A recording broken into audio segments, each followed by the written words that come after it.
What's up, O Squad? It's your girl Jackie O, and I am back again, the OG original Black Digital Nomad and Globetrotting Mama, and I motivate, inspire, teach, educate other Black women how to either move abroad and or travel full time. So if this is your first time to my channel, y'all, you know what to do. Hit the like and subscribe button and also notifications so you get notified when I upload new videos, which is every single Sunday evening.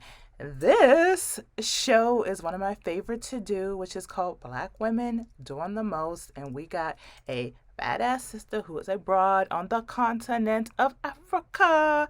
And I know a lot of you guys, that is where you want to move in 2021 and maybe in 2020 if you can.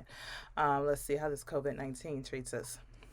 So let's jump into it, guys. You know how it goes. Like, if you are interested, just stay tuned because we're going to be talking. We're going to get inspired, motivated, and more importantly, we're going to get some tips so that you can do the same. So, see you in a minute.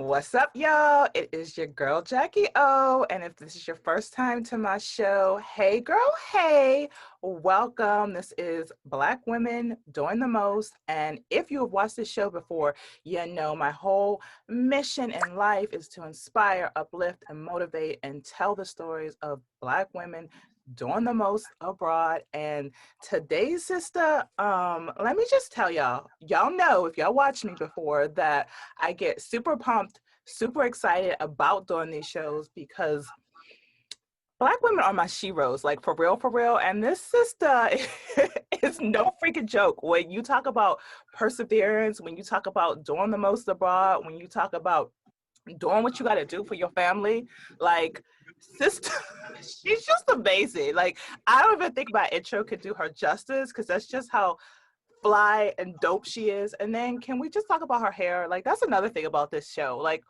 why do every single Black woman on here got like hair goals where I'm just like, wow, like, yeah, I just I gotta step up my hair game so much. So I am going to let her introduce herself because, again, like, I feel like myself, I don't ever do my guests justice just in defining how badass these sisters are. So, girlfriend, like, you just you just take it away and you just tell them about yourself because I did what I could do. Hi, my name is Tara Jetter. I was born and raised in Clinton, Iowa, and I basically am on my journey because I have a family of, I have two girls. They're currently age 5 and 7, but when they were a little younger, my husband got deported from the US back to Zimbabwe. So I kind of went on a journey to try to reunite my family, and that's what got me um, on this side of the world. I'm trying to figure out what else I should say.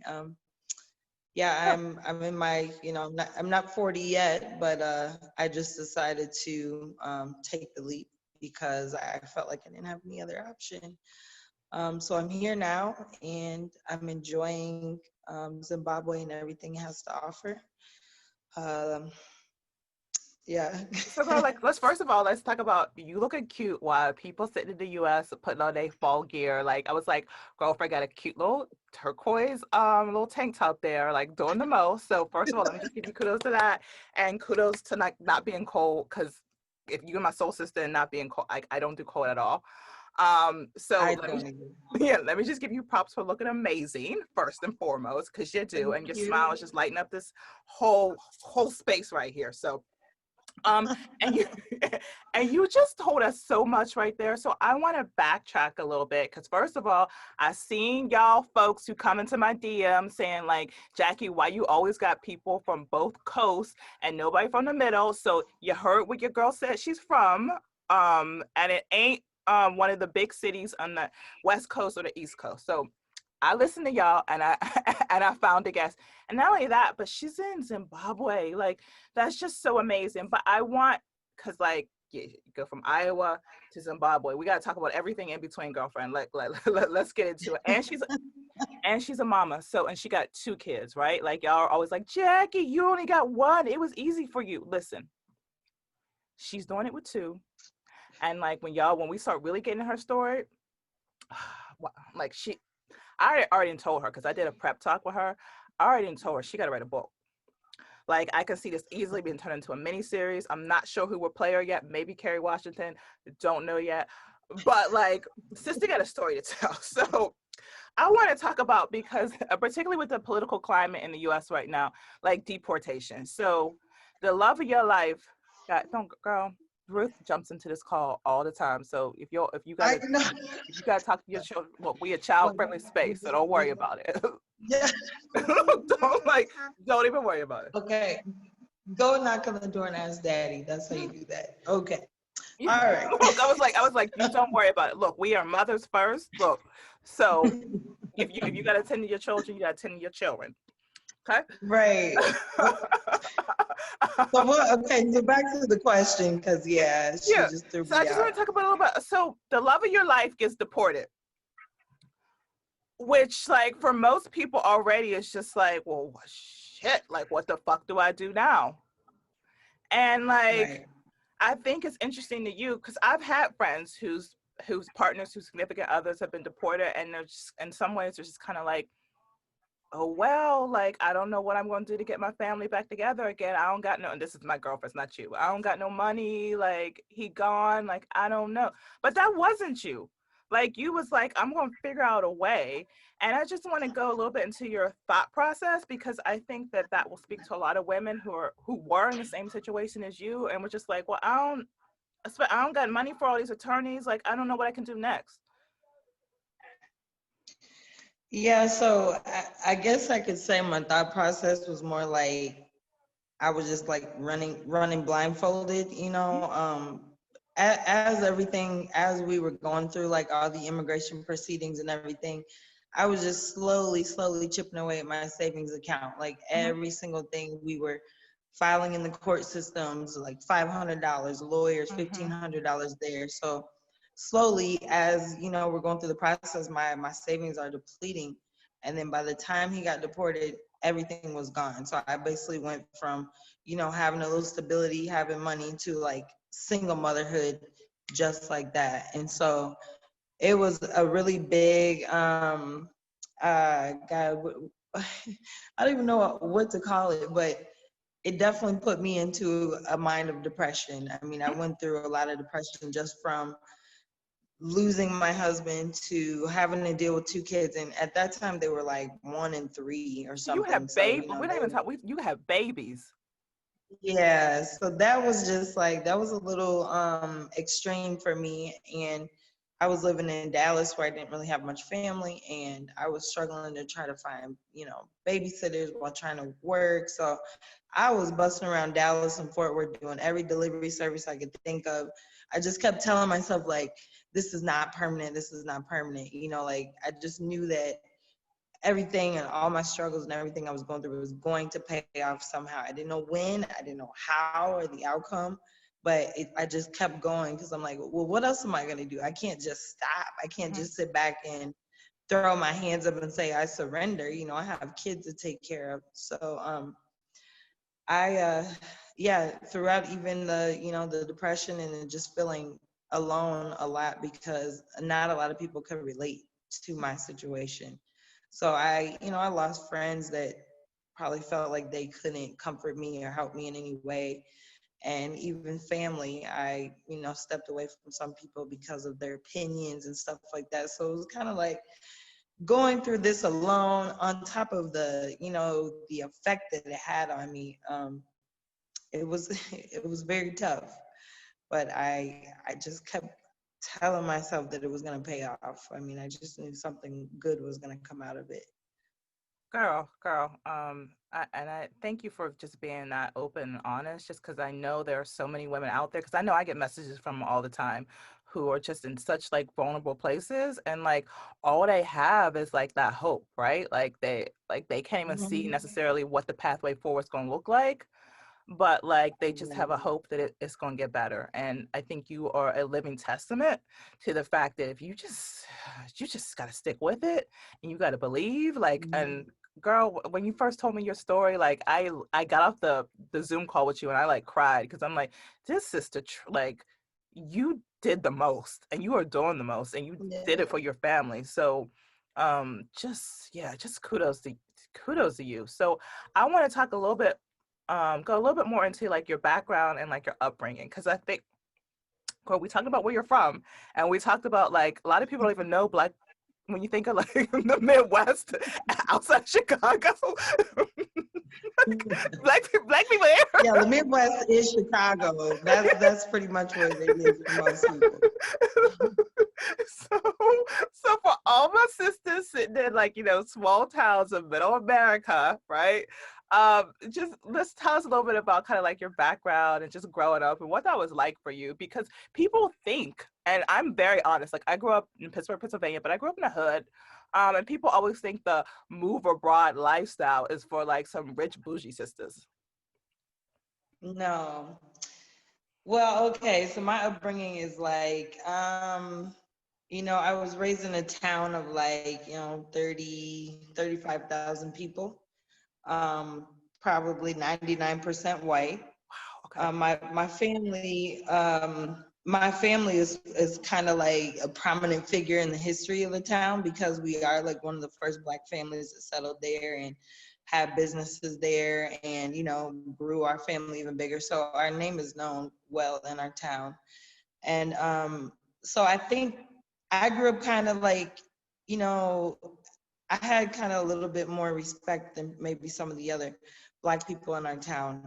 They might have experienced, more racism or more little situations than I did because of, you know, my Mhm. family name.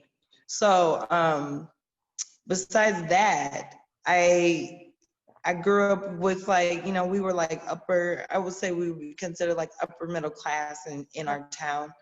But then after after so long, the bad behavior of my father and the drug dealing and all that stuff kind of knocked us down. So I started off like having everything, and then when my dad got arrested and he pretty much was incarcerated almost my whole life.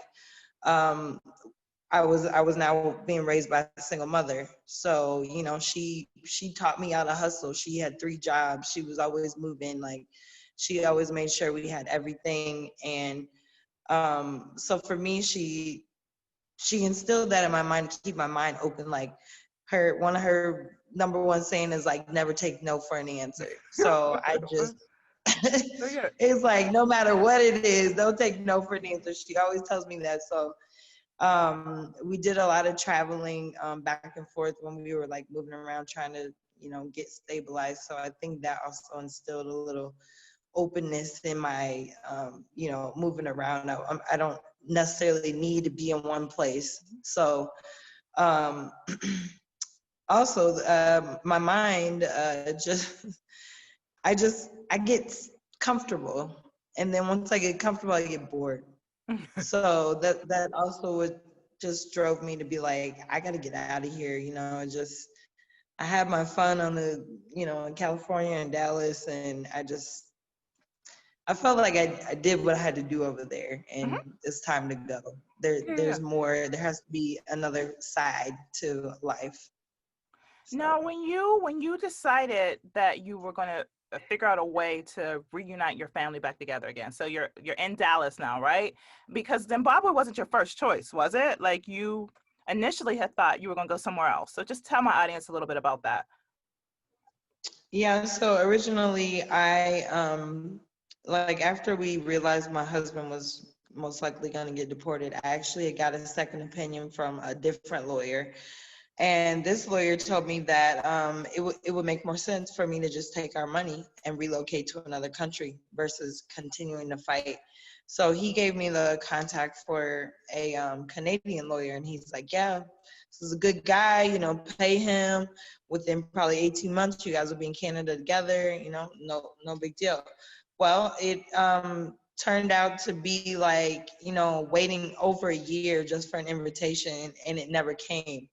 And then within that year of just waiting and waiting, me and my mom decided we were going to drive to Canada and scope out the land and even see, like, you know, where we would try to live or anything like that. Mhm. So on that journey, they picked me apart at the border, and then they classified me as a high risk, and they banned me and my kids from the country for a whole year, and we never even No. stepped foot in Canada.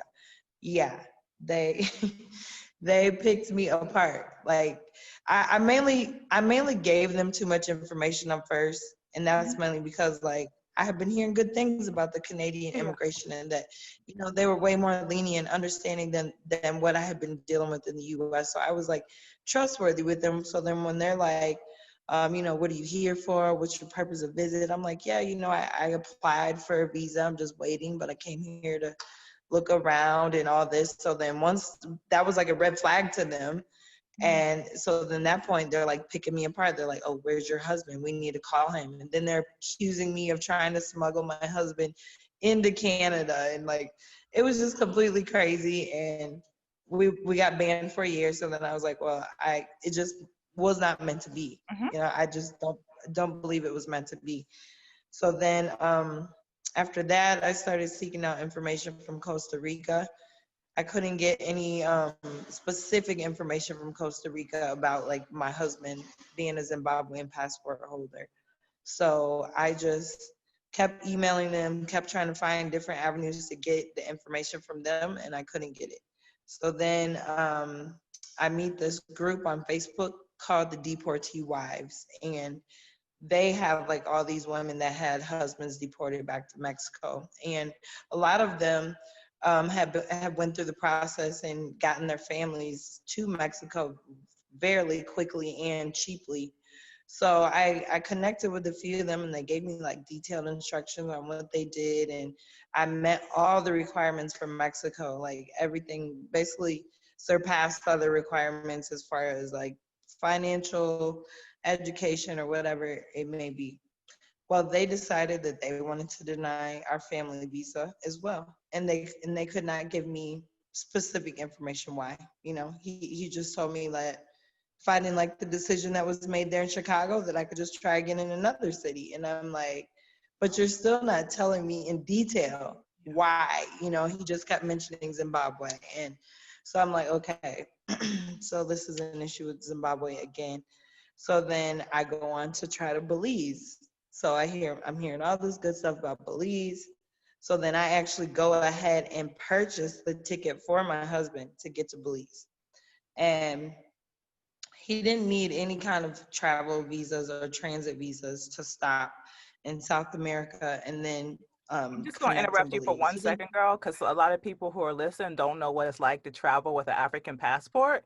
And so I'm just going to interrupt and say that lots of Africans travel, and like even you need transit visas. So when she says transit visas, it means like, for instance, when I fly from like Lagos to the US, I usually fly through London, which means which means when I get to London or I get to Paris, I have a blue passport, so I'm good. But like my other Nigerian counterparts, when they get off that plane, they check in to make sure they actually have a transit visa in order to even get off the plane in that country. Like they ain't even staying, they just transiting through. So, and people don't realize the power of the blue passport because when you don't have one, girl. So continue on, girl. I just wanted to make sure our audience knew what you was talking about when you say transit visa. Yeah.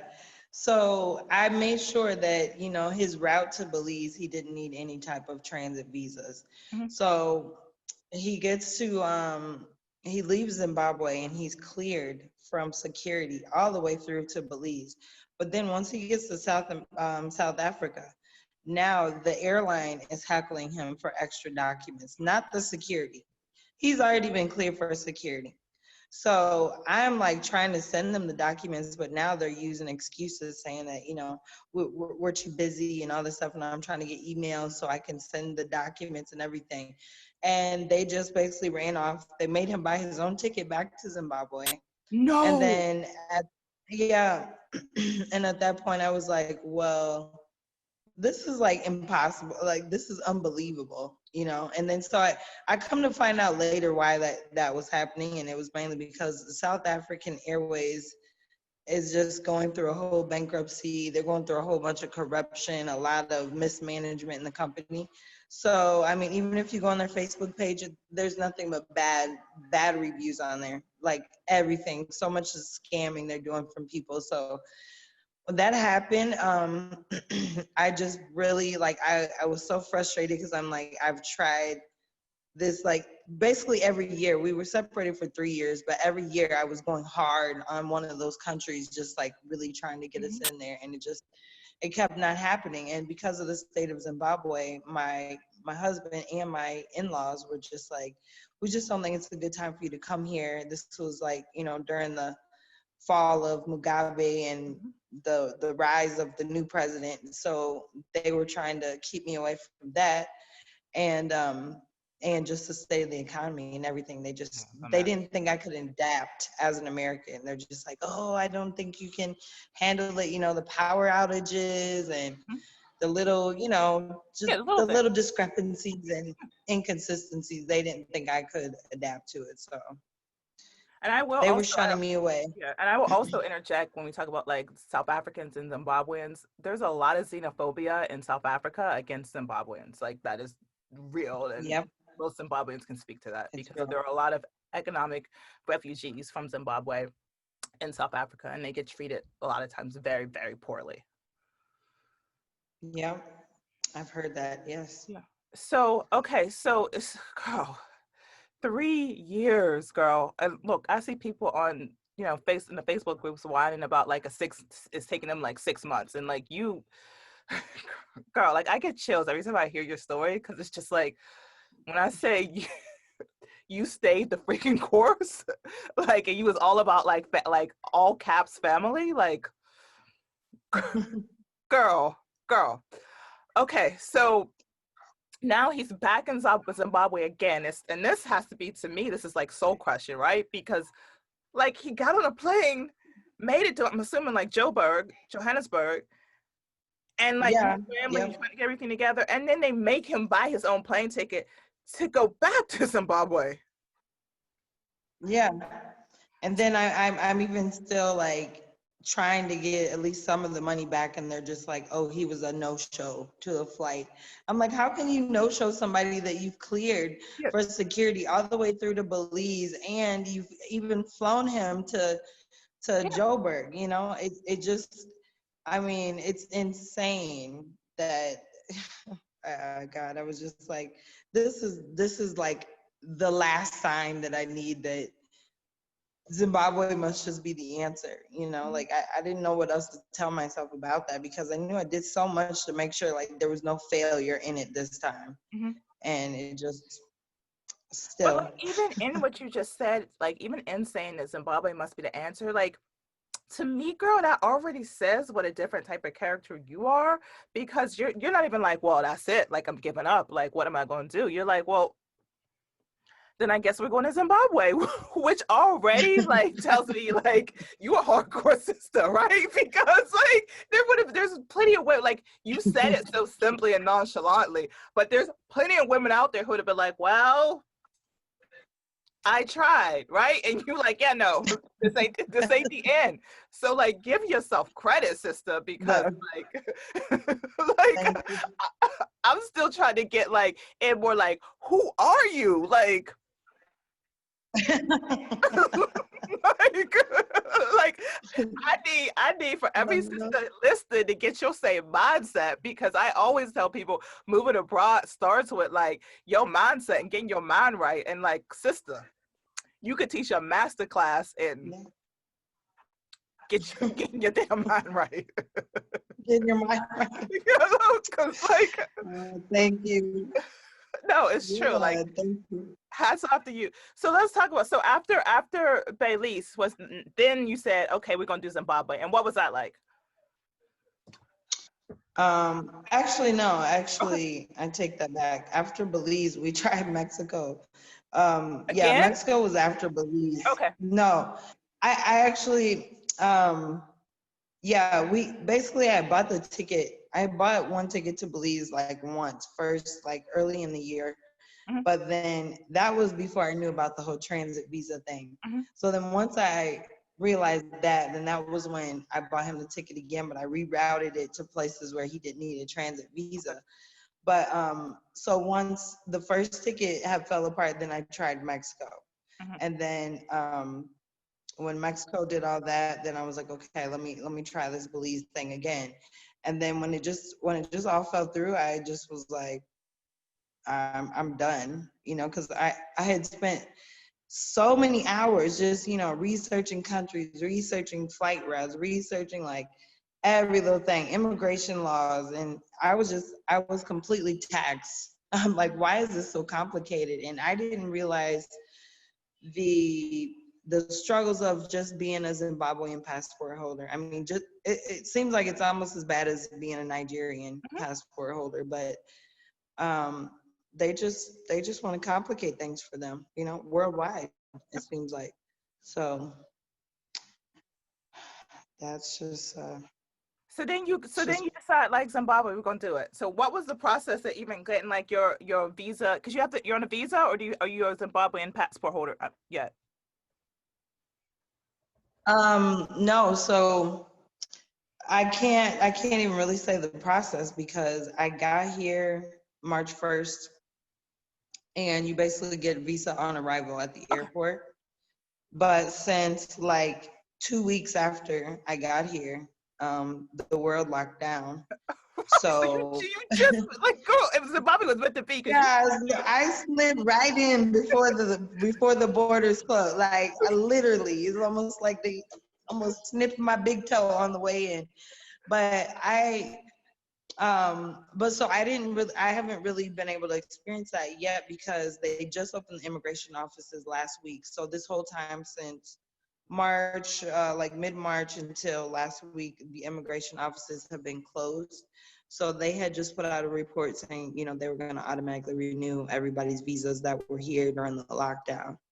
But yeah, I think it's like I think you can do like a 90-day type Mhm. visa situation, and because I'm married to a Zimbabwean, there's some kind of little process that Mhm. we can go through to get something a little more permanent. And But then your daughters yeah, automatically citizens?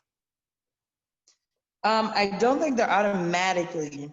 I think maybe they just have to like like be in the system, and then maybe or maybe if to apply for like dual citizenship. I don't know if I have to do that through the U.S. Embassy, but I believe they can get dual citizenship. Okay. I believe that. So So yeah. let's talk about, like, you land in you land in Zimbabwe 2 weeks before the world shuts the fuck down, because that's what happened. And like, Yeah. like, so I want to get, like, before you were getting ready to leave, right?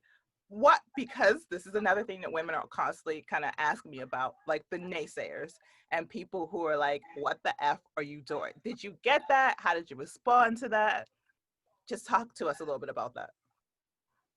Well, for one, I already kind of knew the mindset of like, most of the people in my environment. Mhm. So even while I was going through like, all of the trials with the other countries, Mhm. I wasn't really telling too many people. I was only telling, just select people that I knew would just be like, we know you're trying to follow your heart, and we know what it's going to take to make you happy, so we're not going to be trying to stop you or trying to persuade you otherwise.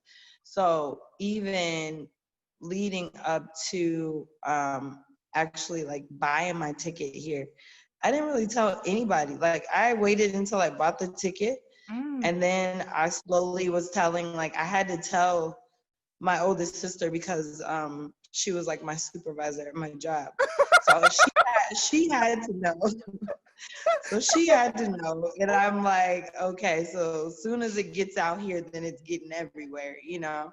And then I was just ready, you know, it was almost like I just put on my armor and I was just like, okay, they're going to be coming at me, but I'm ready. I'm just going to block it and Okay. block it all up because I just know like what I need, like what's going to make me happy. Like I need my man, my kids are always crying for daddy. Like it just, I did not feel like I was going to be able to be happy until I did that, or at least made the most attempts possible to make it happen. So like I think it was the night before. Yeah, the night before we left. Actually, I'm sorry, the week before Had my you ever been to next Zimbabwe visit. before? Had you ever been to Zimbabwe before? No, Okay. I've never left North America. I've only been to like, you know, a couple of islands, Mexico, but I haven't been out of North America at all. Tell you just how freaking So badass you are. Like, I tell you what a badass you are. Like,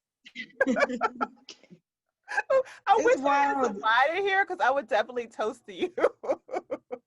Oh man, for real. Cause man, it's wild to even think about when I think about it. But yeah, I knew what they were gonna do. I was already prepared for it. But my sister, like a week before, was like, you know what, we're gonna throw you guys a going away party and we're gonna send you guys off right. And I was like, oh, look at this, okay.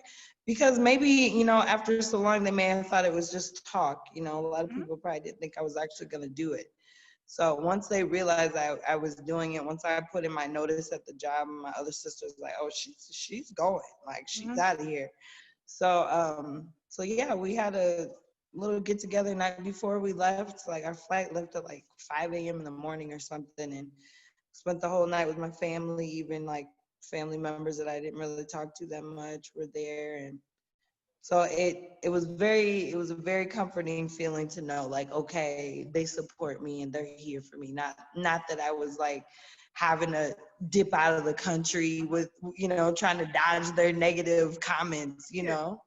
So So, what did it feel that's, like getting on the plane, girl? Like, what was the how are you feeling? You got your two little girls, and you were getting on a plane. I know.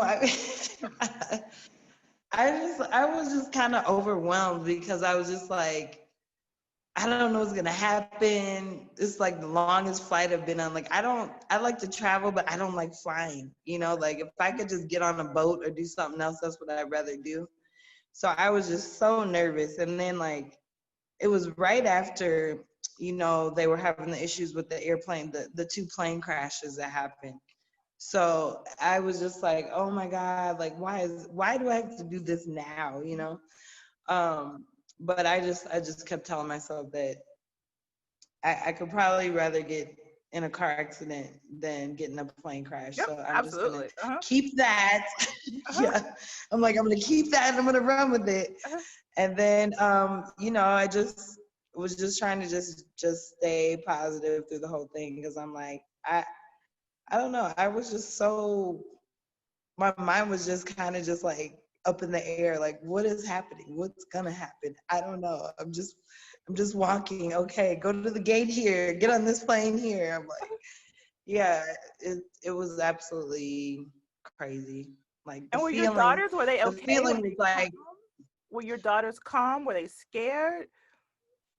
no, I mean, they weren't scared at all because they have flown before a few times. Okay. So in their mind, they're not knowing like we're going across the world. Like they're just like we're getting on the plane. But Again, then yeah. I, after I was telling them, I'm like, we gotta get on like 4 planes. So then they'd be like, oh my God, how many more planes, mommy? I'm like, yeah, it's we're getting there slowly but surely. And what was But your yeah, route? Like, what was your route? What did you fly? Like, how did you get there? Um, so I had some leftover flight credit because of the Belize ticket, Hmm. and I used part of it to fly to Chicago Okay. because Chicago had no, I'm sorry, not Chicago. So where I'm at in Iowa is like 2 hours from Chicago, so we usually have to go to Chicago to fly out. So I had to drive there 2 hours, and then I flew from Chicago to DC, Okay. because they had a better route. Like I didn't want to have like too long Yeah. legs or whatever. So I went from DC to London, and then London to Joburg, and then Joburg to Harare. Girl. Yeah. Girl. Okay. So okay. So you land. With 10 bags, with 10 bags. So like everything else, did you just sell all your other stuff? Did you just get rid of it, sell it, get rid? Yeah, I slowly started selling. I mean, because I was like renting a house. So my lease was up in like August of last year. So I just like told my mom, like, I'm just going to move back in with you until I figure out where I'm going. And by October, when everything, fell through with Mexico and everything, I just was like, well, I'm going to start selling stuff off now. Okay. So October of last year, I just started selling stuff, and whatever I could get rid of that was big, started like sifting through all of my clothes, things that were like holding on to for dear life. I'm like, nah, let me just let these go. I'm not gonna pay to fly these across the ocean. Take these to the Goodwill store or something.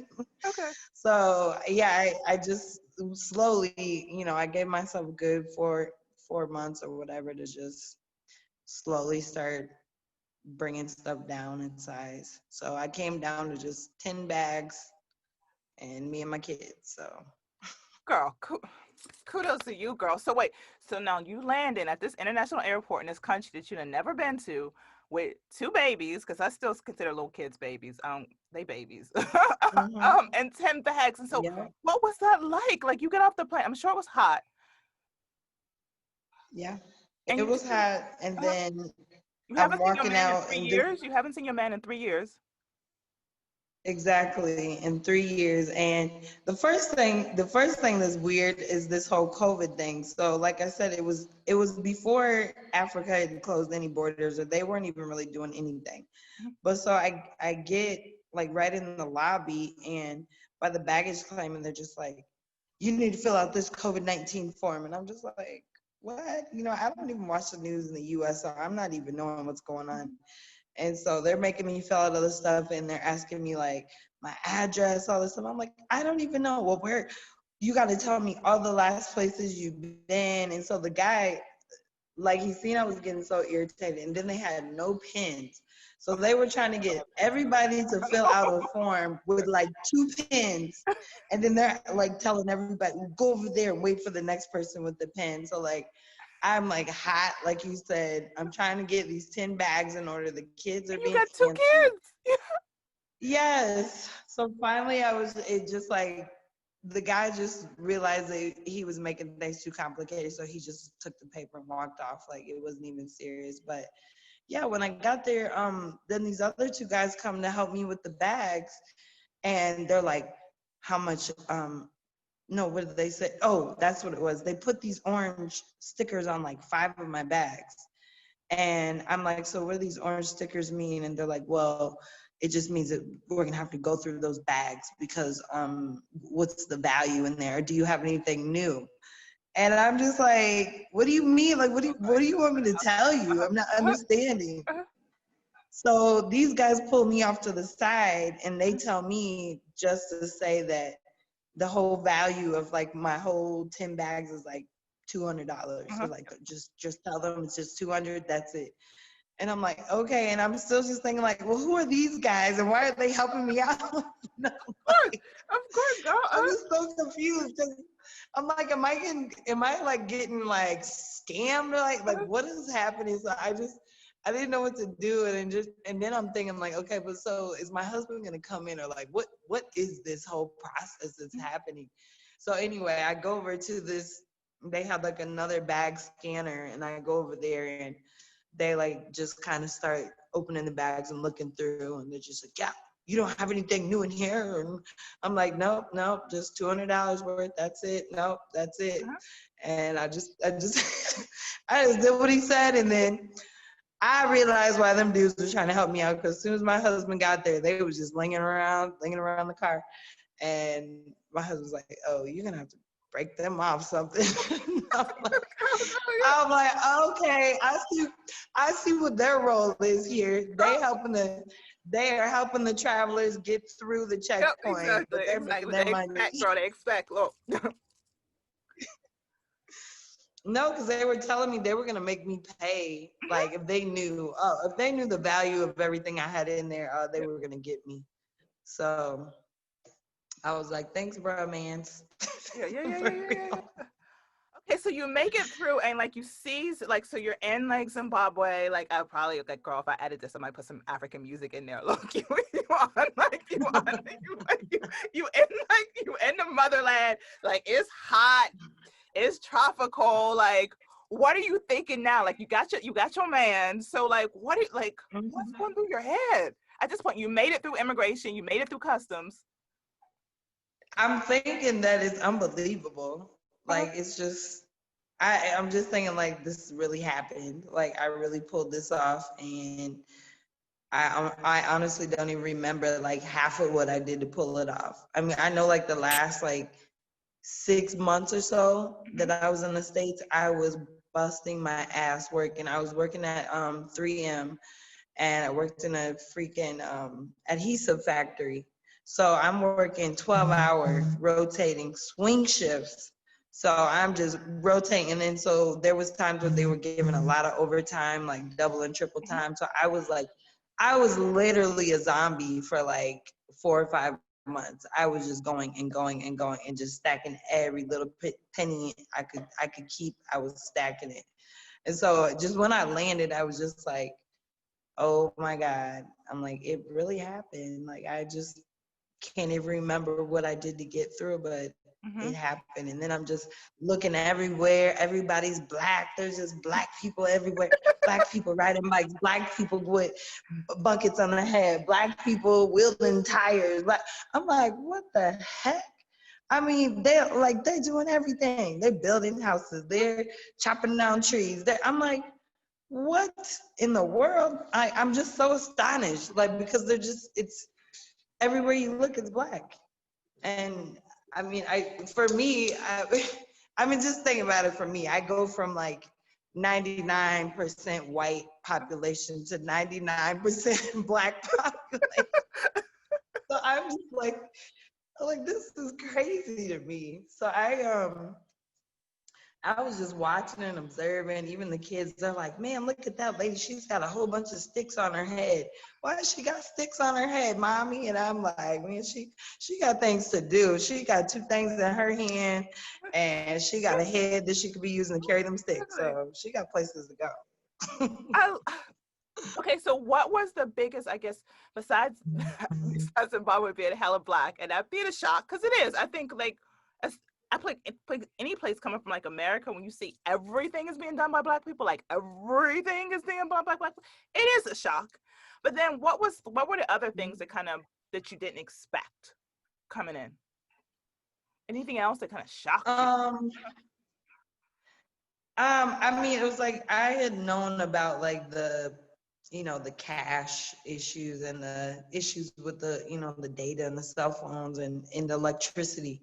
Okay. Like I've been told about it, but it's still like once it hits you, you're not ready for it, because like there's times where I like in the first like week I was here, I go to the faucet, turn the faucet on, there's no water. I'm like, what? No water? I never experienced that. And then it's like, oh, well, you got to go turn the pump on and pump the water. Oh, okay. So that, and then just, oh man, the fuel queues, like well, everything is called a queue here, not a line, but the I was lines like, girl, you for got the the British fuel was accent and just, everything now. they're getting me already. But yeah, like because of the lack of the fuel coming in here, and because of COVID, it got even worse. But I mean, these people will the line will be like down the street, wrapped around the corner, and then people will just sleep in the car overnight. Like literally, that you have to allocate a day or two to get gas here, And I was just like, that is absolutely insane, And then the struggles with just regular payments at the grocery store, just simple stuff that they complicate for no reason. It's just a lack of infrastructure, but it's just like the simplest things, you know, I'm like astonished by it. And then like the service industry here there's like no service. I mean, they're so lost. They don't even understand like just simple little things of service. So all of that was just like, wow, you know, how are they even getting along? How are restaurants and Yeah. things even staying open with these people not even knowing how to properly, you know, be of service to customers? It's just, Customer service can be it's wild. a huge problem. I'm always like that when I'm in Nigeria. I'm just like, I don't even understand why you're still open. Like like Yeah, there are two people in this restaurant and there's five servers. What y'all standing around for? And I'm still waiting on my food. right. Exactly. Like, what you So what you doing? true. Like, what are you guys doing? I mean, didn't you come here to work? I don't get. Like no. And so, what about your daughters? What has their adjustment been like? Well, thanks to good old Corona. I mean, they didn't get to start school yet. Oh, So they're being homeschooled now. So that was kind of like, you know, they were talking about their old school a lot when they first got here, like, oh, when I go to school, you know, but they're still not understanding that school's just not happening right now, just because. But so when I started bringing the tutor to the house, then now she's kind of giving them a little more structure. But yeah, they had to adapt from, you know, public school to homeschool. And even they are more free here, so they enjoy the freedom, you know, like we have a maid and she helps me out with them as well, but it's like not the best, they girl. Like, play outside all day. isn't it the best though? Like It's having the like best. help. Isn't It it? is the best. I mean, it's absolutely the best. And then it's like, it's not gonna break your pocket Uh-huh. either, you know, it's affordable. But they love the freedom that they have because, you know, our whole yard is covered, surrounded by a wall, so nobody's coming in here. So the safety measures are there. And even if the safety measures weren't there, like I wouldn't be as stressed and like, you know, just worried about raising two girls like I was in the United States. So to know that I can just sit here in the house all day and like I don't even have to check on them half the time unless I hear somebody screaming like they Mhm. broke a leg or something. But Yeah. besides that, it's like they run free in the yard, they play in the fruit trees, they eat the fruit, they play with the chickens and the dogs, and you know, it's But isn't just it like a breath of fresh air as like a mother? Like for me, it always is to know that like I'm in a community where my kid is okay, right? Like yes, people do live in mhm, like walled compounds, but even outside of the compound, right? Like people are always like mhm. looking out for like kids. Like it's no problem. Yeah, exactly. It's not like you always feel like you're dodging a predator all the Yes, time, you know. exactly. Like it's just something like because I remember one time I was riding this taxi. I was in like Lagos, and this little boy was these two little boys were running butt naked down the street. When I say little, like one might have been 3, one might have been 8, right? And I'm like, them little boys gotta put some clothes on, blah blah blah. And the text was like, "Those little boys, like let them be. Nobody's gonna bother them." And that's Exactly. and that's such the mentality. Like let them like kids have fun and Mhm. just be out playing and doing stuff. Can truly be kids over here, and that's a big deal. It Mhm. really is. Yeah. So like let's talk a little bit about like diet. Like what are you eating in Zimbabwe and like what has that been like? Because like what you working with, girl? What you working with? Tell us. Okay. So you know the traditional Zimbabwean meal is like some kind of meat, some sadza, and some greens. Uh-huh. You know, that's like the traditional get up, and I'm okay with it. I love it. You know, I'm also a health coach, so I'm very health conscious, and I love the fact that like this. I feel like this is like the farming mecca of the world. Like everybody's growing vegetables. It's like that's what you're doing. You're not doing some other just like random stuff. Like no, you're growing vegetables. Either you have a farm or you have a yard full of vegetables, or I mean, it's just everywhere. It's not. You're not seeing fast food every corner. You're seeing veggie stands. You're seeing people in the corner with everything.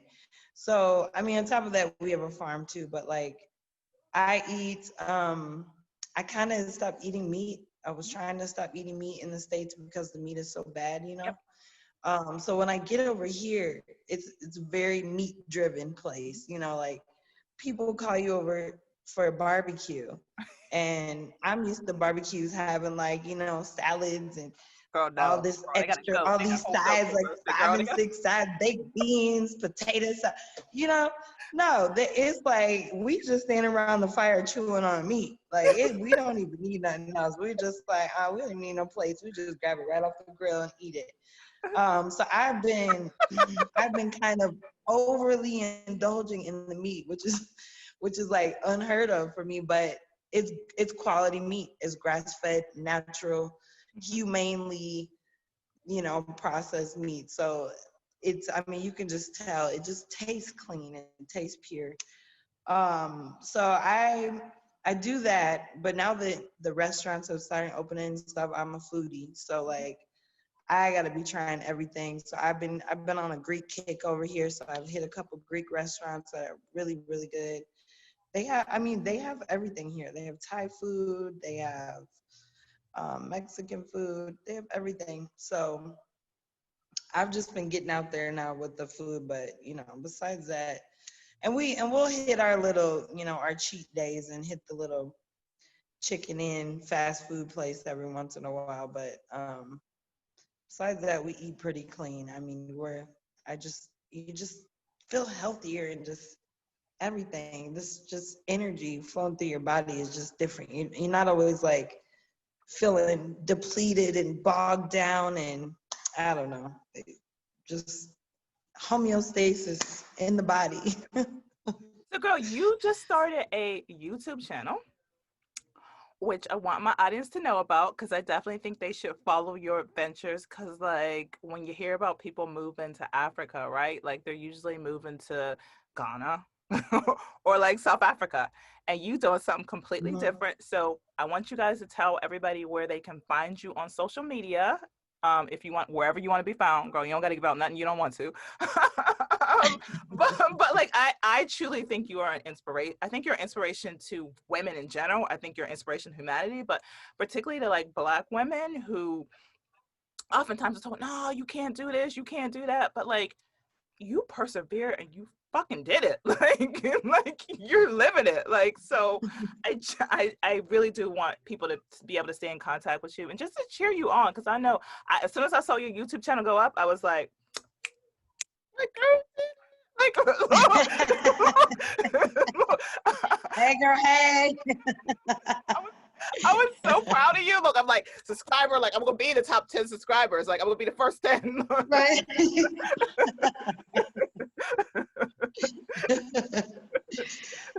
Thank you. No, so my YouTube channel is just my name, which is Tara Jetter, TaraJetter. And I'm also on what do you call it? Instagram. Okay. So it's slim_fit_rasta_chick. Okay. Slim fit Rasta chick. So those are my two most populated places, I would say. But yeah, like I'm gonna keep sharing this journey. I mean, I have so many things on my plate right now that I can't even keep up with it. I feel like Africa is the land of opportunity. You can truly do what you want to do here, and it's not just well, at least I'm just gonna speak for Zimbabwe, but Zimbabwe is like on the surface, it looks so bad. It looks horrible. Oh God, it looks horrible on the surface. But then once you get here on the ground, you meet the people.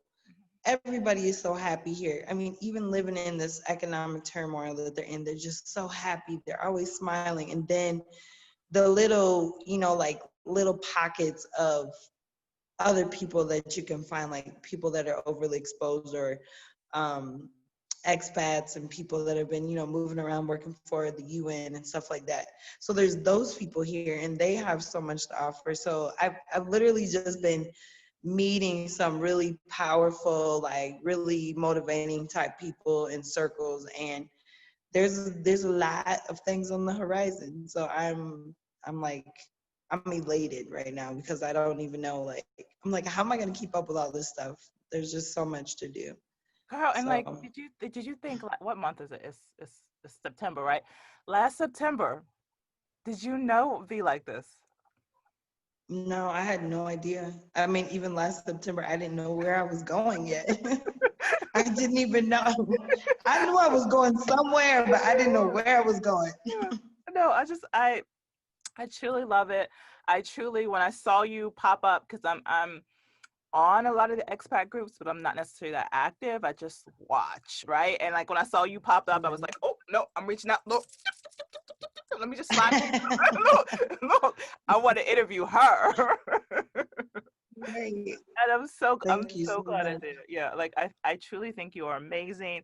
I know, girl, I'm gonna be cheering you on. So don't think I'm a stalker, but like it is how you put now. I got your Instagram handle too. Like I'm like yes, yes.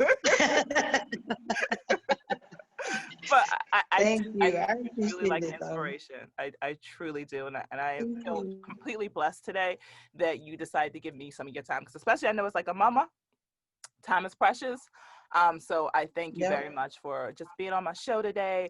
And I'm gonna make sure that I put all your information in the description of this show. I will probably get it up this Sunday because I release a new video every single Sunday evening.